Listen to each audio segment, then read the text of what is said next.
ஓசூரில் ஸ்ரீ சீதாராம திருக்கல்யாண மகோத்சவம் விமர்சை. ஆயிரக்கணக்கானோர் பங்கேற்று வழிபாடு. கிருஷ்ணகிரி மாவட்டம் ஓசூரில் ஸ்ரீராம ஆஞ்சநேய பக்த மண்டலி டிரஸ்ட் சார்பில் 21ஆம் ஆண்டு ஸ்ரீ சீதாராம திருக்கல்யாண மகோத்சவம் வெகு விமர்சையாக நடைபெற்றது. இதில் ஆயிரக்கணக்கான பக்தர்கள் பங்கேற்று வழிபட்டனர். ஆண்டுதோறும் நடைபெறும் இந்த உற்சவத்தில் 21ஆம் ஆண்டு ஸ்ரீ சீதாராமன திருக்கல்யாண வைபவம் நடைபெற்றது.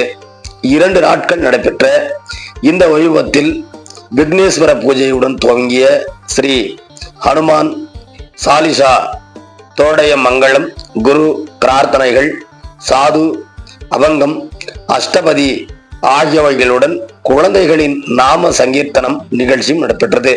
பின்னர் ஜானுவாசம் என்று அழைக்கப்படும் மாப்பிள்ளை அழைப்பு நிகழ்ச்சியும் நடந்ததை தொடர்ந்து விஷ்ணு சக்ஸ்நாரவம், பரணயம், டோலோற்சவம் நடத்தி பஞ்சதபதி ஆகியவைகளை பாடப்பட்டு நிறைவேற்றன.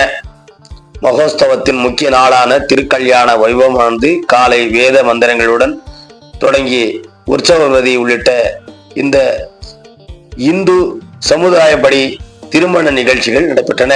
மேலும் பெண்கள் சீர்வரிசைகள் எடுத்து வந்து இறைவனுக்கு படைத்தனர்.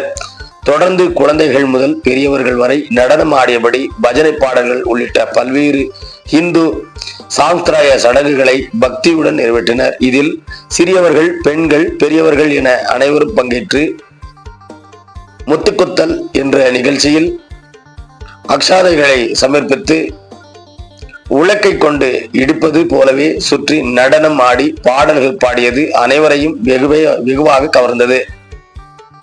திருப்போர்துறை ஸ்ரீ ராமச்சந்திர பகவத்வர் மற்றும் அவர்களது குழுவினரால் பஜனைகள், கீர்த்தனைகள் மற்றும் வேத மந்திரங்கள் ஆகியன முழங்க மாங்கல்யதரணம் எனப்படும் திருக்கல்யாணம் நடைபெற்றது.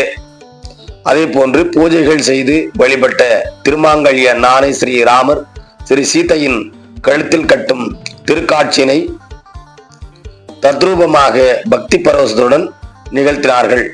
இந்த திருக்கல்யாண வைபவத்தில் ஆயிரக்கணக்கான பக்தர்கள் பங்கேற்று ஸ்ரீ சீதாராமரை வழிபட்டனர். இதனைத் தொடர்ந்து அனைவருக்கும் பிரசாதமாக அறுசுவை உணவு வழங்கப்பட்டது என்பது குறிப்பிடத்தக்கது.